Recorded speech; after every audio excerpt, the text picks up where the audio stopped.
live in the Red Room at Raymond Vineyards. Today, we have a very special guest, Catherine Riesener, the Executive Director from DiRosa, here with us today. Thank you so much for being here. Thank you. It's really a pleasure. Excellent. What is DiRosa? Tell us a little bit about this fabulous little project you have going on in Carneros. Yeah, we are a contemporary art museum and sculpture park, and most people don't realize we're actually the largest museum of our type between the Bay Area, between Berkeley and Marin, and the northern border of California, except for the Crocker. We've been a very well-kept secret in Napa for a long time. So you say you have a very large collection of art. I was just on your website and kind of perusing it. It's quite impressive. It's not just a large collection. It's very extensive. It's almost like one of the largest in the world for the local artists, isn't it? Yes, it is. We actually think it is the largest collection of the art of Northern California in the world, and it is quite significant. We have work out right now to the Whitney Museum in New York, to the Walker in Minneapolis, and some of the top museums in the world talk to us about borrowing pieces from time to time. That's incredible and very impressive. Yeah. Why has it been such a well-kept secret? Well, it was started by Renee DiRosa, who started the Winery Lake Vineyards almost 50 years ago. But until very recently, in fact until last year, the county did not allow us to be open on the weekends without appointment. So just last year we were able to be open on Sunday for the first time and on Saturday for people to drop in. So we went from being closed and at 3:30 in the afternoon and not available and the gate closed to now we're open Wednesday through Sunday 10 to 6 and you can drop in. Wow. I mean, I'm just trying to think of the, I've been driving by the property for more years than I can count, and always would do the, I wonder what's going on over there, and you'd see, maybe some faux sheep off in the distance or something. It was always a big question. It was like, was this a winery? Is this a private residence? Like, what's going on out there? But just kind of looking at the information that I've had, and obviously being able to have driven by for so many years, how much property are we talking about? It's a very large property, and it is all under conservation easement with the Napa Land Trust. There are 217 acres. It includes Milliken Peak, which is the largest point in the Carneros region. And what you're looking at when you drive by on the highway, what looks like just a grassy hillside with those famous sheep, is a dam. On the other side of that dam is a 35-acre lake with a palm tree in the middle and a floating cow.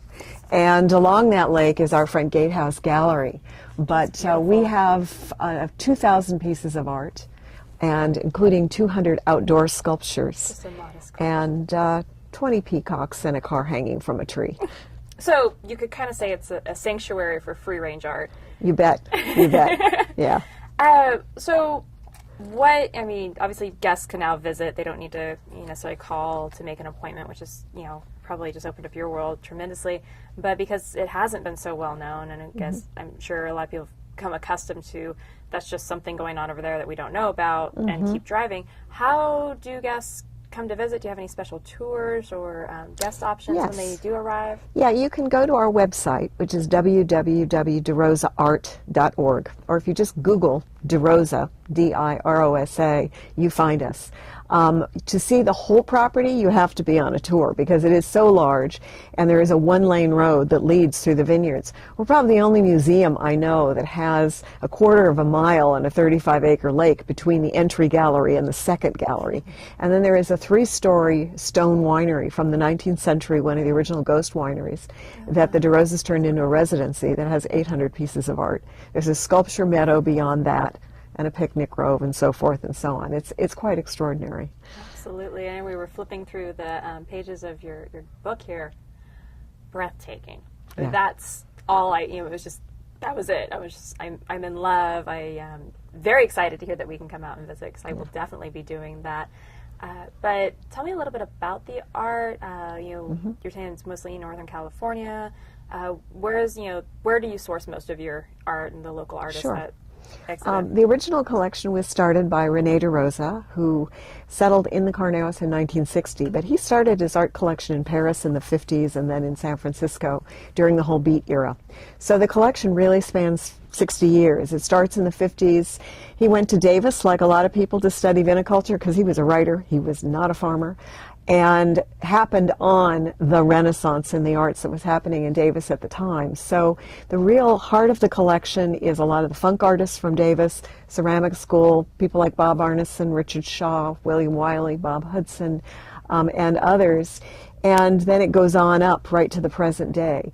The collection is really heaviest in sculpture, interestingly enough, and we have a really significant photography collection. And it was a very personal collection for many, many years. But Renee had a predilection to try and collect people who were not yet known. So one of the things that characterizes this collection is we have a lot of very early work by very well-known artists, because he collected a lot of work from the art schools. He'd go hang out in the studios and buy from young artists that had never sold anything before. And he also offered artists a chance to come stay on the property and do residencies and create things in the outdoors. Very progressive of him. He definitely obviously has an eye for the up-and-coming artists. So that He definitely did. Truly a gift. I'm very excited about this. Well, in addition to your tours that you have going on regularly, are there any special events that happen to be coming up? Yeah, I mean, one of the things I should mention is that we started with the collection. We currently also do contemporary exhibitions. So the Gatehouse Gallery, which is the gallery you can drop in on anytime without a tour, has changing exhibitions every couple of months. And we specialize in contemporary work by emerging to mid-career artists.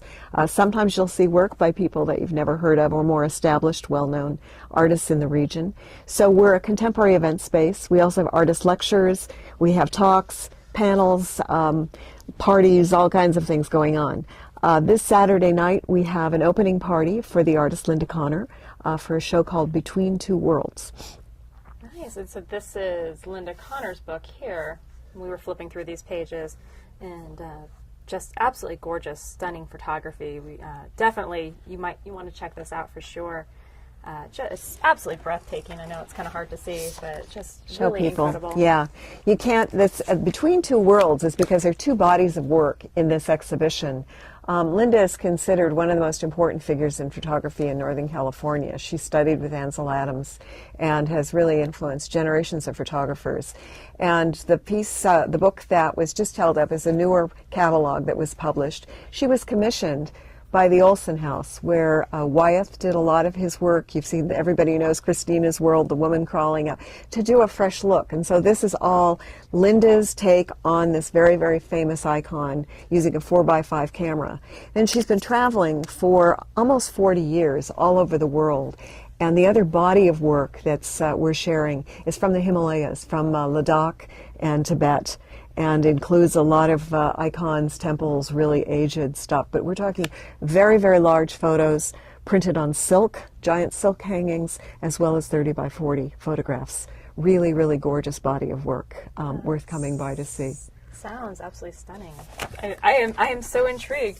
Someone Mistress is saying that DiRosa art is on her bucket list for a while now, and she's moving out here, so. Well, now she's gonna be checking off so many things on her bucket list. I'm excited for her to come out. I can tell people always that whenever people walk in, they say two things. It was when, I've meant to come here for a long time. I can't believe I didn't get here before.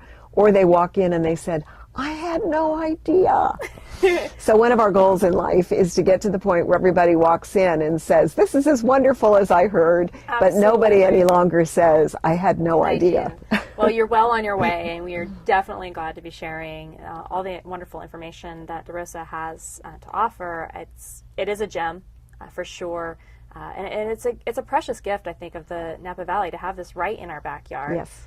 To have so much culture and history that normally you would have to travel, miles and states to get to. I mean, these are things that you would be traveling to Paris or New York to be going to those level of museums, and they're borrowing your pieces. Yes. So who knew something so phenomenally amazing is so close, and definitely have to go check it out. Do we have any other questions coming in from our fabulous bloggers? Everybody's really excited to check it out, so they're looking forward to coming out. Yeah, tell them Paris and New York don't have vineyards out the windows of the gallery. You get the best of both worlds. You get fabulous wine country views and incredible art and inspiration all in one shot. We do want to thank you so much Thank you. for being Real here. pleasure. And our team out there and our online audience, I can't speak today, we will take a quick break as we switch out, and we will start talking about this fabulous Carnero Chardonnay. See Thank you in you. just a minute. Thank you. Okay. All right, I'm going to leave you.